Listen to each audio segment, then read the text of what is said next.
Hello, everyone. This is JD Calderon, and this is Indy Comics Explained. And today, I have an excellent guest by the name of Ramon Gil, an incredible creator. But before we start, please hit like, hit subscribe, and share this video out with your friends and family. Let everyone know what's going on. We're going to be bringing. I want to bring more creative types on this show, more indie creators, and maybe some not so indie creators. So we'll see in the future. But here's Ramon Gil. How you doing, Ramon? Pretty good. How about you? I'm good. So let's start it off. So Ramon, Yeah. so let us know about yourself. Like what is it you're doing in the business?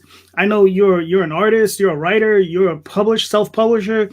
You give all kinds of like training courses to people. Yeah, I've seen you all over the place. So I mean, Ramon, please let us know what's going Actually, the reason why I do so many things is because I'm not sure if I really know what I'm doing. I'm just doing like a little bit of everything. on. You know, but I'll tell you, I started in comics back in the 90s. It was Okay. always my dream to be a comic book artist, and so I did 2 issues for Vortex Comics back in 92, 93, I think. Then I moved to New York City, and I was doing that, and I realized very quickly that I couldn't support myself of comic book work, right? Hmm. In 93, I think that's when the whole industry tanked. Remember that? Yeah, Everybody got unfortunately. laid off, everybody got fired, and Vortex Comics folded. And by then, I had just moved to New York City. I was working 16-hour days in my apartment, and I had no friends because I had just moved from California. Mm. So I said, you know what, screw this. I'm going to go get a regular job. So I went into advertising for the next like 20, 25 years. Wow. And then and I completely just left comics, right? But I always had in my head that someday I'm going to go back. Mm. And then in 2014, Amy Chu is a good friend of mine. We had worked together on a magazine years ago, and I saw on Facebook that she had switched from being a management consultant to being a comic book writer. Mm. And so I figured, you know, if she can do it, I'm gonna do it too. So I asked her out to lunch, and I took her. And we went to this Korean restaurant, and I just pumped her for information about how to switch. And I took her, and yeah, she advised me to start off with anthologies, so that way you get some experience writing short stories. It's easier to get artists to commit to short stories rather than whole books. You get your name out there, you know, and you get to see if you really like doing it, and you build up a body of work so that later on, hopefully, somebody will bring you in to do real work. And that was like 2014, so that's 6 years ago. And since then, I've done a few things. Most of the stuff I do are usually self-published, just because Mm. I hate waiting like a year for something to come out. You know, I have offers from like independent publishers to publish my stuff, and like, what, 2 years? I'm gonna have to wait 2 years when it comes out. You know, screw that. I'm gonna self-publish it and sell it at the cons and put it on Comixology and stuff. Right. So that's what I've been doing. But lately, I'm realizing that if I want a real bigger audience, which, you know, I'm gonna have to focus more on the non-superhero stuff. Mhm. You know, the regular, like, I really believe that the future is going to be in graphic novels published by traditional book publishers. You know, I think superhero comics will always be around, but I think if you really want to reach a wider audience, you got to go the route of the traditional book publishers. And so that's sort of what I'm working on now. I am actually working on a project for a company called Benchmark, and it's not going to be. It's about some kids who create their own superheroes. Right. But it's not going to be in comic book shops. It's going to be in schools. Oh, that's cool. So, you know, well, at least, yeah. So it's going to go into, I guess, hundreds of schools all over the country. So that's kind of cool. And I'm working on a pitch that I'm going to submit to some of the publishing house about. It's more of a memoir about my immigrant experiences when I first moved to this country. Mm. So yeah. Now the one, just to roll it back a little bit, the one where it's going to be in schools. Now, what type of age group are you looking at? Is it Junior high, YA? junior high, 7th graders. 7th graders. Okay, so young adults. Yeah, young Okay. adults. Yeah. Yeah, that's cool. And I kind of want to do more of that anyway. So this was a nice project to get. Yeah. Mhm. Now, how long have you been thinking about like doing this sort of thing? Like, how long have you been working with this publisher? Actually, it's pretty recent. It just before the lockdown is when I signed a contract. Oh, okay. You know, Cool. so and what's interesting is the way I got it was that the editor's wife was one of my guest speakers at the Comic Arts Workshop. Ah, So it really helped to like get to know people. So she recommended me to her husband, who was looking for somebody to put together this book. right. So and what I did was, I actually didn't. He didn't come to me to do the book. He came to me looking for recommendations for people to do some books. Mhm. So I gave him a list of people who I thought would be a good fit. Then I also sent him some of my own work. Right. And he said, "Hey, this is great. Would you like to do one of the books?" I said, "Sure." Mhm. You know, so Cool. you know, Networking never hurts. I'm sorry. I said networking never hurts. Yeah, networking never hurts. You know, I mean, I got a bunch of stories like that. The first time I got published was by a top 10 was through Dynamite Comics, and it was because I was friends with Fabrice Sapolsky, Oh, okay. who was writing. I think it's what's it called? Intertwined for Dynamite Comics. And so when he needed a guest writer, he asked me to step in. So yeah, it's all about who you know. It's really, and that's why I do the comic arts workshop. That's why I bring in guest speakers. Right. Because I suck at going to BarCon after the Comic Cons. I hate bars. Yeah. So rather than going to the bar and trying to network there, I just invite people to come speak at my events, and that's how I network with them. Right. I think I'm trying to do something similar here. Yeah, well, that's a great idea. Really. You know, Yeah. you're on the right track. You know, it's like people always want to talk about their work. Yeah, because the thing is, because like just like you, I don't like to go to bar. I don't drink alcohol, so there's no reason for me to go to a bar. Yeah, exactly. It's like I don't drink. Bars are noisy. You know, it's really hard to have a good conversation. Right. And I usually have all these questions when I'm meeting a professional established creator. And I want to pepper them with questions. So why not invite them to come guest speak at one of my events, and I'll ask all the questions I want. Exactly. And I to them, you know. All right, so let's take it back a little bit. So when you were young, right, and you were just getting into comics and getting into the whole whatever it is you're into, like whatever geek sphere you're into, fantasy, science fiction, whatever.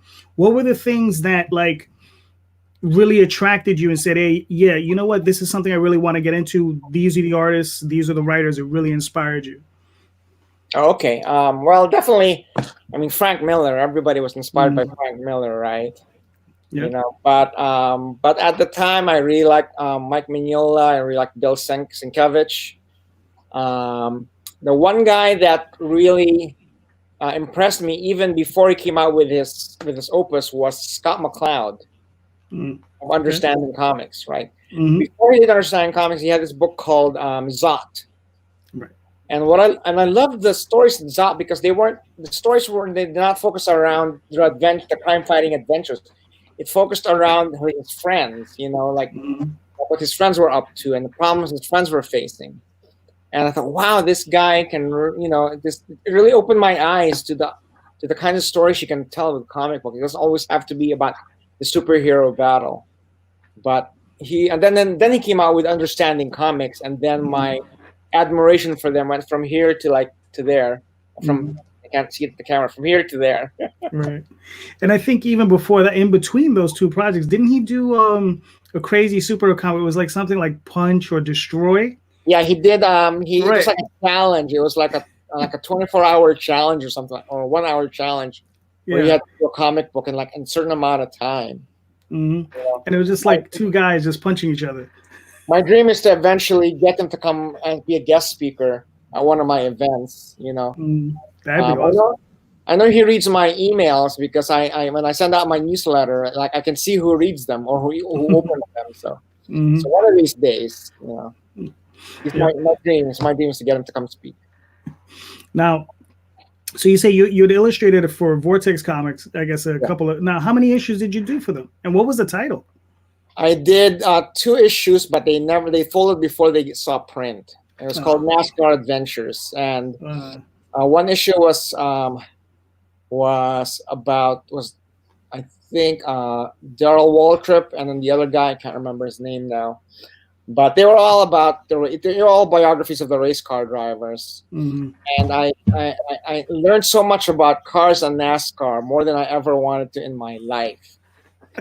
And I would buy these NASCAR magazines for reference. Right. I kid you not, in every ad inside the NASCAR magazine, they could be selling an engine block or a spark plug, but whatever they were selling, there was a girl in the bikini standing next to it. Well, they had to get you to look at the ad somehow. Right. Right. Yeah. But it was fun. It was a great experience. So. No, that's cool. I mean, yeah, because I remember Vortex, from back in the day, and I was just like, wow, this is what, because I didn't, they did so much stuff. It's just, it's incredible.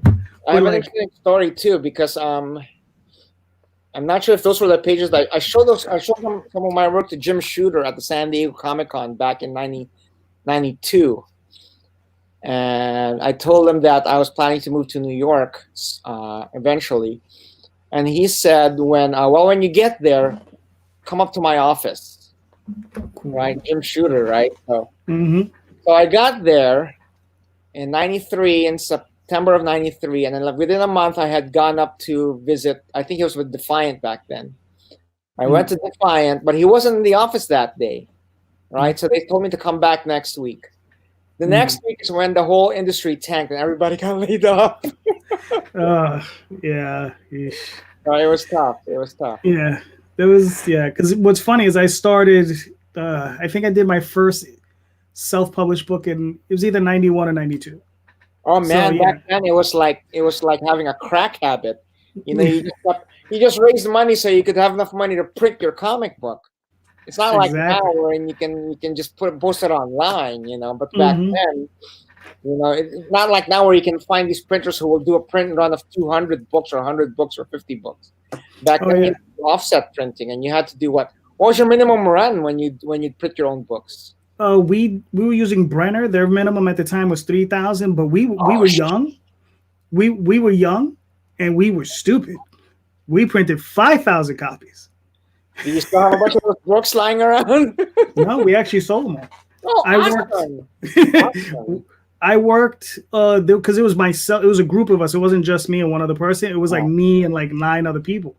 So I worked with some very young, aggressive, hard-selling folks, and we sold a lot of books. What was the unit cost? Do you remember? At 5,000, it must have been dirt cheap. Probably, I think 30. Because the only thing is I like printing on fancy paper. Like I got cardstock covers. I think it was 33 cents per book. Man. Yeah, I think it was 33 cents per book. So you were selling it for what? $1.50, $2? Was it $2? No, I think it was $2.95 at the time. Yeah, I think it was $2.95. And the thing is, like I said, I was working with a lot of artists, and we had on the back of the book we had a black border, and they were going with a gold marker, and they would like do a sketch, and they would sell them for $5, and they would just fly off the tables. I mean, it was a time when there was money in indie comics. You can make money. It's not. I mean, unfortunately, I mean, there's money. But, you have to be fairly popular, fairly well known to get it on Kickstarter or Indiegogo. I mean, you can go in there and make a lot of money, but back then you can go. There's also so many more indie creators nowadays than there was back then. It's like back then I think I knew maybe like 3, and now I know like 100.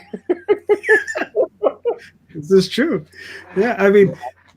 The craziest thing is you go on Kickstarter, you go on Kickstarter specifically. I think at any given time, there's 100 campaigns running in comics. Yeah, exactly. And then you have Indiegogo, and it's crazy. You can't keep up. It's just nuts. But what can you do? What can we do? All right, hold on. We got way off track. This is about you, not me. We started talking about me. We need to talk about you. Okay, people are learning about stuff. That's the most important thing, right? This is true. Um, so I mean, what type of when you were coming up, still as your genesis, did you have any formal training? Did you like go to school? Did you Yeah, self I went to taught? school for art, but I didn't actually. I mean, I took a lot of illustration class, but I didn't graduate with an illustration degree. I just graduated with a general art degree. I kept taking like courses from different disciplines that had nothing to do with art, Right. and then eventually I realized, well, if I still want to focus on illustration, it's going to take me like 6-7 years. But with the units that I had enough to just graduate if I was willing to go graduate with a general art degree. So I did that. But I was taking courses like in speech and like in psychology, like all these, like whatever interests me, I would just take it. Right. A lot of graphic design courses too, and I really think that really helped me because what I noticed, like this was one class, I took a book making class, and all the graphic designers had their sketches all standard size on marker paper, all organized. And then all the illustration majors would show up with their sketches on paper bags, on line art, notebook paper, and to me it was night and day. It's like the graphic design people showed me how to be disciplined and business systematic and be consistent. And the illustration people taught me how to be really creative and tell a story. So I thought I got the best of both worlds. That's good. Cool. Now, moving forward a little bit into the future. So you say you started off at what? You started again in 2016 or 2014? 2014 is when I. So 2014. Started. How many? Now I know I've looked through it. Like one of the books you're doing is sci-fi's. Yeah. Right. Now that's your anthology series. Yes. Now, how does that work for you? Like, how do you approach artists? Like, because a friend of mine who's done work with you, Derwin. Yeah, Derwin. Yeah, right. Because he gave because I've known Derwin for a while, and I was looking through the book. So how is it? How do you approach artists? How do you get them to come in? And what's the deal with that? Well, you know what? Last night on guest speaker was Alison Wilgis, and one of the guys asked her a very good question. And the answer was how do you get started? And Allison's response was make comics, right? And so because Amy had suggested that I do anthologies and I just keep doing them and I start self-publishing, I had a track record. And so when I approach an artist, if they want to be part of my anthology, they can see that, he's done all these books already. He's done all these anthologies. So I don't have to worry about like him flaking on me or making promises and not following through, because the last thing you want is to work on the story and then it never sees print, or you work with somebody and they're very unprofessional, and so, but because I had all these books, I was a safer bet. So when I approach artists, it's like, oh, okay, he's got a track record. So I think no matter and the first story I ever did must have been like 3 pages, So start small and get bigger and bigger and bigger. I see guys who are who come out of the gate with like a 60-page epic, or a 300-page epic, and it's going to be very hard to find unless you're drawing it yourself. It's going to be very hard to find collaborators, because nobody wants to commit to that many pages with somebody who doesn't have a track record or a reputation. So.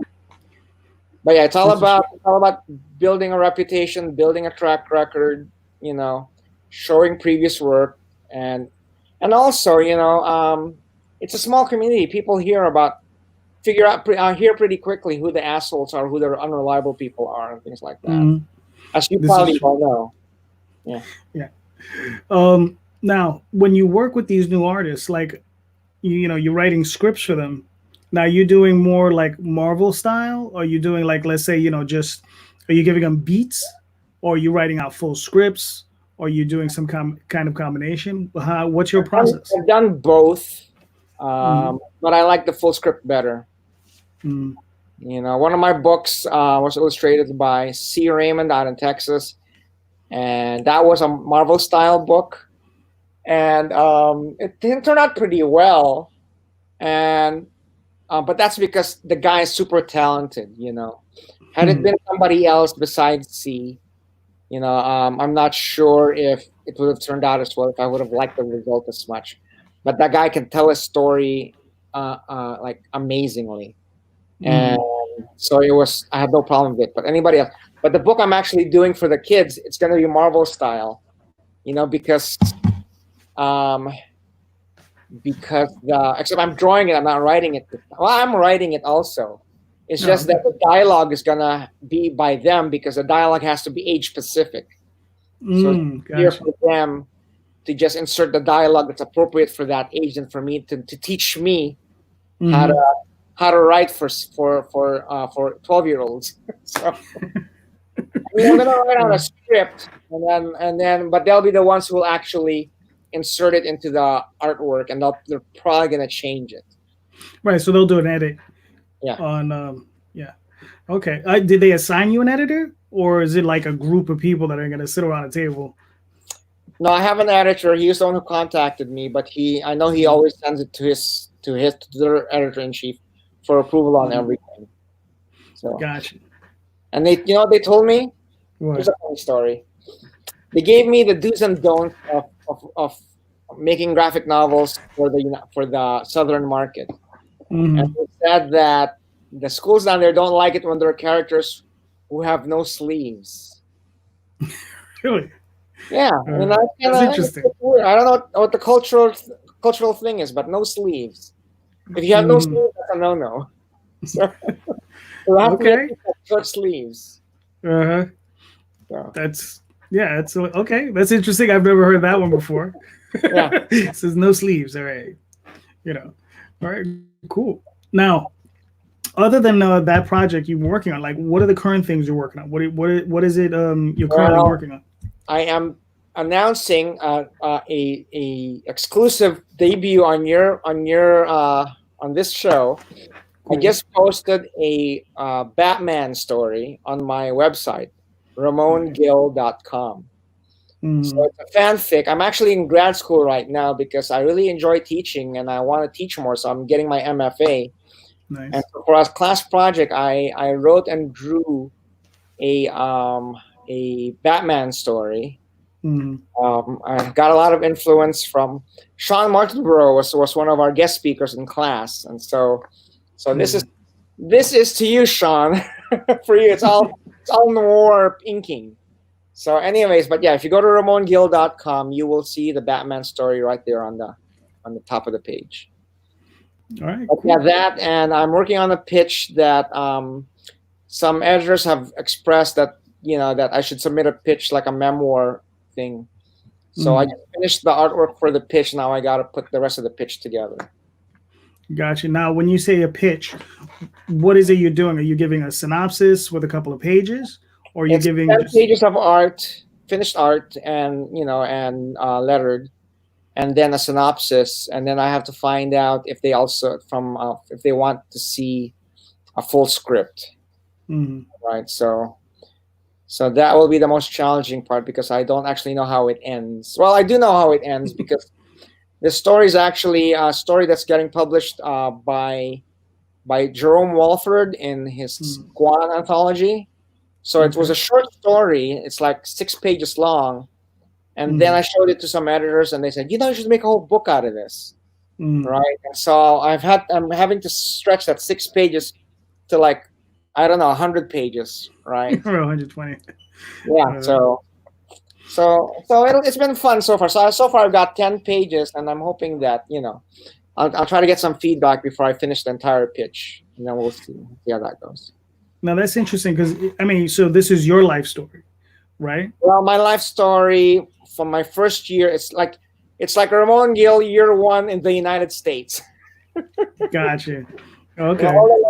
All the culture shock, all the things that I learned coming to this country as a 13-year-old kid. Gotcha. Okay. I'm sure it must have been really interesting. I didn't think it was that interesting, but my classmates were laughing when they were reading it. So okay. Mhm. Well, that's cool. I mean, it's always good to see that other's perspective. Yeah, You know, because we're all different. We all come from different angles from this.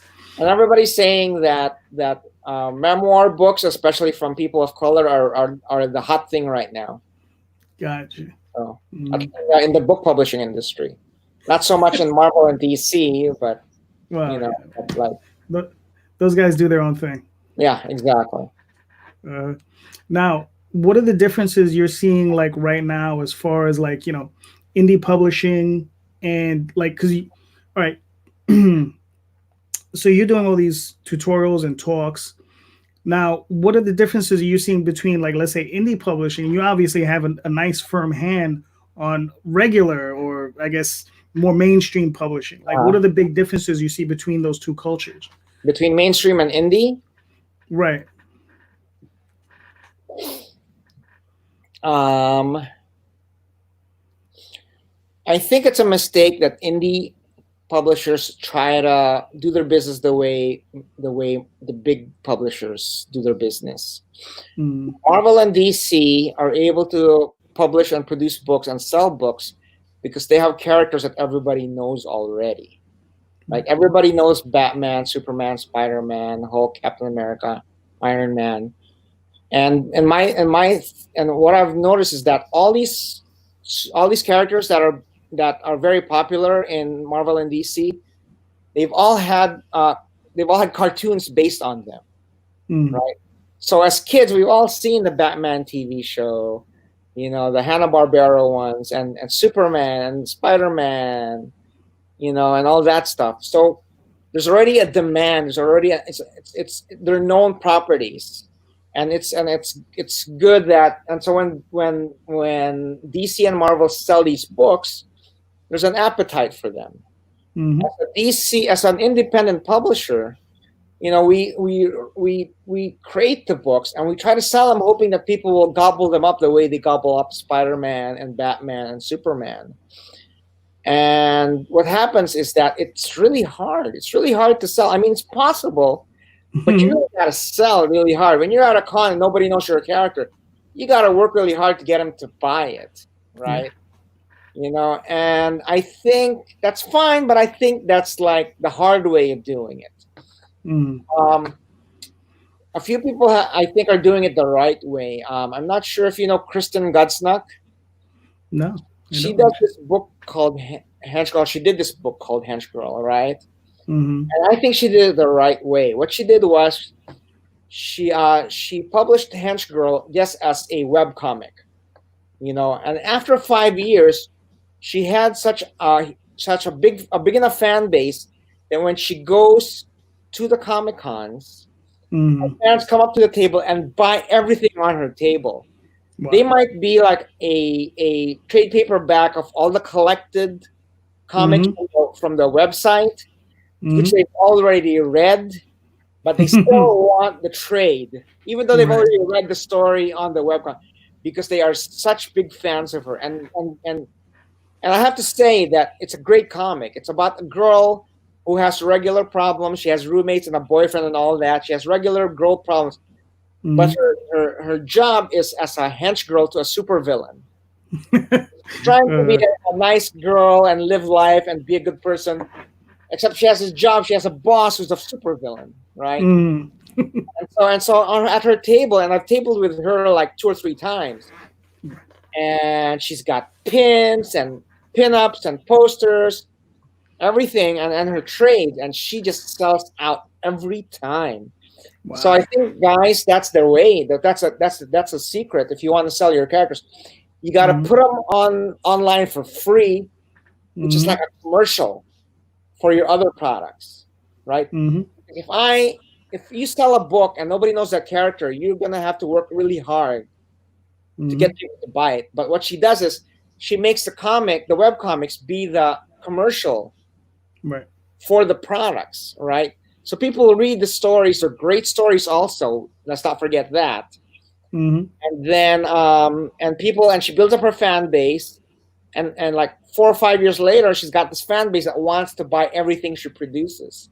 So much so that she's actually got an interest from Hollywood on some of her projects. Oh, that's right? nice. So Hmm. I don't know what I'm supposed to say or what I'm supposed to reveal, but she definitely has people from Hollywood calling her. So Hey, Kristen got to look up Hench Girl. Hinch Girl. Okay. And now I she will does. definitely. Now she's also working for the big publishers. Mm. Because some, I think Scholastic just hired her for a book. Oh, So that's yeah, cool. but I think that's a way to go. I think that's what I call the Kristen Gutsnuck method. It's like promote your web comic, get people to build up the fan base, and then they'll come to you and buy everything you got. Gotcha. Now, um, so now as an artist yourself, you've obviously worked with writers. Now, Yeah. what type of method do you like as an artist? Do you prefer the Marvel style, or do you prefer a script? I don't know. I still have to do. I'm still starting out the Marvel style. Mm, But I think I would like it. I think I would like it mm, because it would give me more leeway to tell the story. right. You know, I'm more. I never. That's a good question. I never thought about that, but I think I would really enjoy the Marvel style if Mm, they would let me do it. Now the problem is I'd probably write the script if they gave it to me in Marvel style, right. and then would they pay me for the script that I wrote because they're only like commission me for the artwork, right? Right. So we'll see. We'll see. We'll see. We'll see. Okay, cool. Now, let's talk about a couple because I see you got like a long list of creations. Like I saw because I've seen some of your work, but I haven't seen everything. So I would like to maybe like if you can let me know a little bit about like create, destroy, repeat. Oh yeah. Great segue. In 2017, I organized a workshop within that group where we have the guest speakers. Hmm. I organized a workshop. It was like a 3 month workshop, and altogether we worked on our stories, gave each other feedback. You know, we had one of the guys be an editor, and everybody either wrote or drew or both came up with their Mm, own stories, and then we kickstarted it, got that funded, and then mm. we shopped it around and pronto published. In fact, I have a copy right here because I was just showing it to the group last night. No, there So, you go. so all this was done by members of the workshop. Mm, In fact, I'm about to start a new section of the workshop in June. mm, So basically, you will join the workshop, and then we will all together we will help each other work on our stories, get them put out, and doesn't just have to be for the anthology. If some people just want something they can send to other anthologies, or some people want a story they can pitch, right? mm. So can I plug it? Can I plug the website? Plug everything. That's what you're here Sure. for.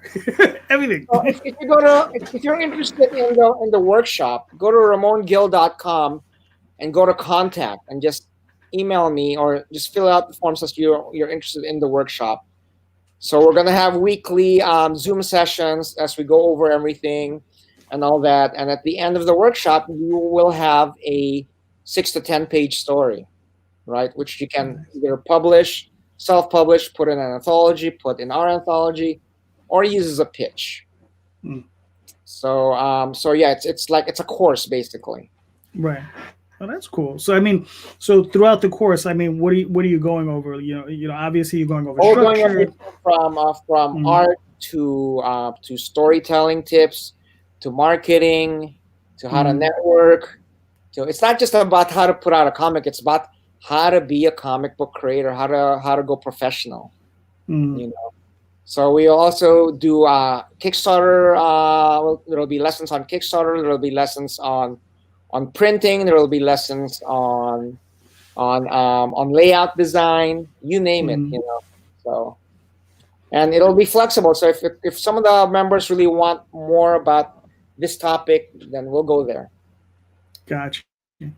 Now, as a long time, well, okay, you started in the '90s, you came back, you left. Now, what was the thing that you find yourself struggling with the most as far as being a creator and pushing and promoting? Well, there's probably two parts. So, what is the part that you probably find most challenging as a creator? Is it the writing, creation, so on and so forth? I mean, I'll let you. Um, I guess having the resources to get things published, because I Mm, must have a dozen stories that I want to write right now, right. and I just can't draw them all. You Mm, know, I can't. When we were talking to Alice, and I asked her what she likes better, drawing or writing, and she said that, you know, if I never draw another book again, that's fine. She really likes the writing, and for me, I mm, don't have to draw the book. You know, if somebody else, I love it when Derwin or anybody else draws my stuff. mm, Because all I care about is I want to read the story that's in my head. I want to see it. right. You know? If Mm, I could direct it into a movie, I'd do that too, right? mm, But movies cost a lot of money to make, right? And yes. I've made a few actually, a few Yeah. short Okay. films, and it's So you know. a lot of work. But and you got to get actors, you got to get the cameraman, you got to get all this. But with a comic Mm, book, you can get away with one person, maybe two, doing all the mm, work, right? And you're not limited by budget. You don't have to worry right. about finding a place to shoot. You don't have to worry about people's schedules. Mm, But I like doing both. But comic books are definitely much more manageable if you want to tell a story. So yeah, so that's the thing. Just having the resources to put out all the stories that I want to put out. okay. That's cool. Now, the second part of the question, which is similar to the first part, but it's as a creative, getting the word out. Like, what is it that you find the most difficult? Like, like how to market yourself.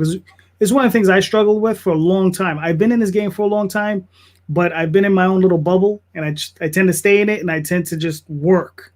Whereas, you got to break out. So, what are the things that you find yourself doing? I know you spoke a little bit about the classes. So what would you suggest to other creators that they can do? What they can do, I think today in this day and age, the best way is really social media. I Mm, mean, I know that's what everybody says, but it's practically free.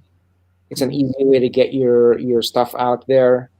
I've done all the other kinds of promotion. I've done Facebook ads, and I've done search engine marketing, and I've done all that stuff. And really, it's all about getting, and it's not just getting your work out there. The one thing I will say is getting yourself out there. And what I mm, mean by that is that you want people to get to know you personally through your social media. It shouldn't be just about your work. I mean, if your work is awesome, like if you're like Alex Ross, right. then you probably would not have Mm, a problem, right? But mm, otherwise, but I think I'm a big believer that people prefer to buy things from people they like, right. you know. And if they get to know you personally and they like you, then the more chances that they will buy from you, whether online or on the bookstore shelf or at a con. Mm, So with that, I would say be nice, be courteous, and be interesting. You know, um, mm, I'll tell you a story. There was one time we were at my wife and I went with me to XCon. I'm not sure if you know what mm. XCon is. It's that little high. It's Xavier High School in the Oh, city. right. Right? I was supposed to do that. Wait, I couldn't make it. So I was there, and I had. It was just been a month since I had some heart surgery, Oh, right? So I still mm, had a fresh scar on my chest. And mm, the guy I was talking to, I can't remember who it was. I was talking to somebody, and he said, "Oh man, I can't believe you just got out of surgery." And I said, mm, "Yeah, I want to see the scar." And my wife just put a veto on that. She said, "No, no, you're not showing me the scar, right?" mm, And after that, she walked away. When he left, I told she said, "I can't believe you're going to show him your scar." And so I told her that, you know what? If I showed him that scar, he will never forget me. you know, this is true. it's not like I was just doing it for just to be stupid. I was doing it Mm, for a reason. If I show a guy a scar, he will probably never forget me. You mm, my uncle, who was a journalist, he told me that years ago. mm, Always try to be memorable. right. Always try to get people to remember you. It'll serve you well in your career, whatever career you have. Mm, And so I try to be funny, and I try to be interesting, and and hopefully I'm succeeding. yeah. I mean, You're an interesting guy, from my perspective. All right. So we've been at this for a little bit, so we're coming to the end. So I got some questions. I got some roundabout, goofy questions I like to ask Sure. everybody. So if you had your druthers about you, I don't know if you've heard if you watch some of the other videos, you might have heard this question before. So if you had a choice of any artist, living or dead, to that you could get to draw a cover for you, doesn't matter. Don't worry about the budget. Who would you choose? I think the answer is obvious, but I just want to make sure that I'm not forgetting anybody. Mm.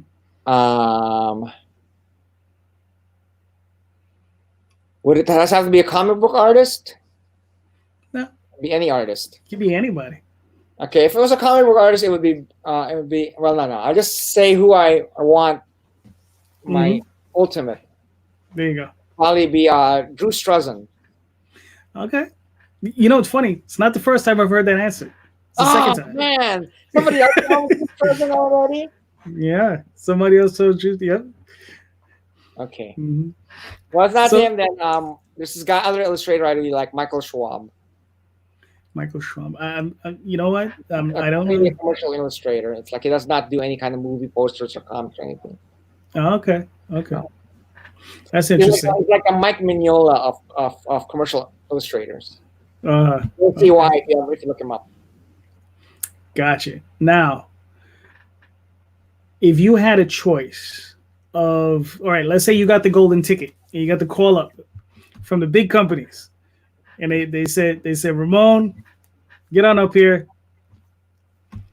You have free reign, free choice. Uh-huh. Who would you like? What book? What characters? What project would you pick to do as your dream project? And we'll add a little extra to it. Who would be the artist you would get to illustrate that book? Oh wow, that's a good one. I think it would be Doctor Strange. Okay. And I would get I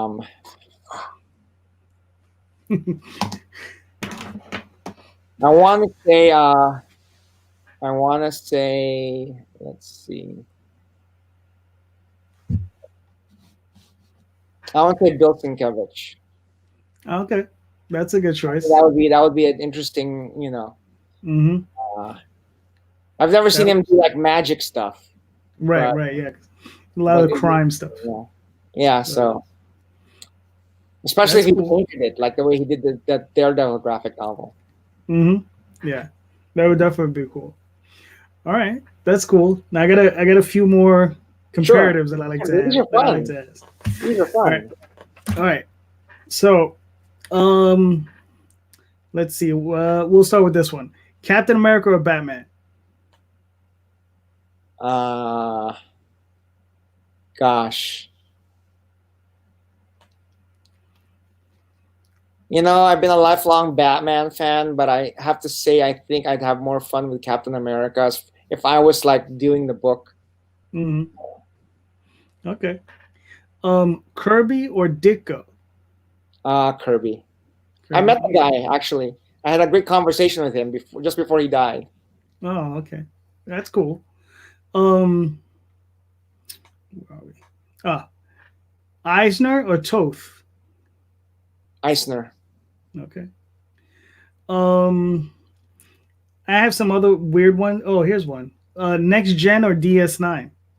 I'd have to say Next Gen. Okay. Lord of the Rings or Star Wars? Oof. I'd have to give it to Lord of the Rings. Okay. Not the Hobbit movies. No. Right, the Lord of the Rings movies. Okay. Yes. Mm-hmm. All right.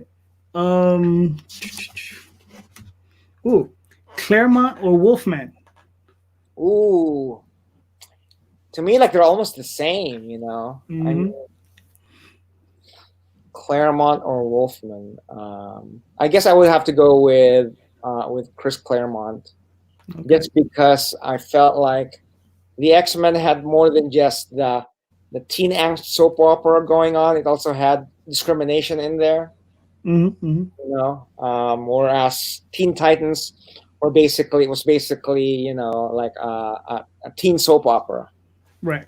Right. And they both were, but Mm-hmm. Chris Claremont had that extra added, like all that discrimination against mutants stuff. Mm. Gotcha. Godzilla or Gamera? Oh, Godzilla. Okay. Lovecraft or Poe? Poe. Okay. I never got Um. into H.P. Lovecraft. Huh? I never really got into that. Oh, okay. Well, yeah, it's the sort of thing. Like it is very, but it's one of those things that'll suck you in, like indie comics. Yeah. Um. All right, I'll give you one last one. Where is it? Oh, there it is. Byrne or Perez? Oh wow. To me, they're like equal, but I will have to choose Byrne just because he's been doing those Star Trek New Visions, Yes. and those are awesome. Yes, those are cool. Those are super awesome. Mm-hmm. Even though I cut my teeth like copying Perez as a kid, Right. I love the stuff that Byrne is putting out today. Mm. All right, cool. Now, as we wrap up now, is there anything that you'd like to add? Is there anything maybe I didn't mention, or is there anything you want to plug? Let everybody know what's going on with Ramon currently or what's coming up. Just check out that Batman story on RamonGil.com. And while you're there, if you're interested in the workshop that's going to start in June, go ahead and just click contact me and just let me know. Is there anything else that I want to plug? Yeah, I got a newsletter dropping probably in a couple of days. So if you also want to be on that mailing list, go ahead and email and contact me on my website so I can add you. Okay. Yeah, I can't think of anything. I mean, we're gonna have a guest speaker in June, but I haven't confirmed that yet, so I don't want to plug that until it's confirmed. Right. Oh, and I organized FIT Diversity Comic Con at Fashion Institute, and it looks like it's a go. I just don't know if it's going to be a live event or a remote event. But Gotcha. we're determined to have it happen. So we'll kind of figure that out. And I think it's October 16th. October 16th. Yeah, I think it's October 16th. Okay. So now I know you did one. You did one before, though, right? Yeah, this will be the third one. Okay. So we did one in 2018 and one in 2019. Mm-hmm. And we had first we've had Trevor Von Eden, we had Larry Hama, we've had Sean Chen, we've had a lot of cool people. We had Vivek Tiwari as our keynote speaker the first year. We had Ross Chast as our keynote speaker the next year. We've had Paul Kupperberg. We've had a whole bunch of people. So I'm Chu, Anthony Marquez, you name it. That sounds really awesome. Cool. So we're all wrapped up. Ramon, it was a lot of fun. Thank you, man. I mean, Ramon, it was awesome. Thank you so much, everybody. Like I said, like, subscribe, share this video out. Go check out Ramon Gil's Batman story, because I will, and I'll talk to you guys later. Be talking to you soon. Bye. Bye-bye.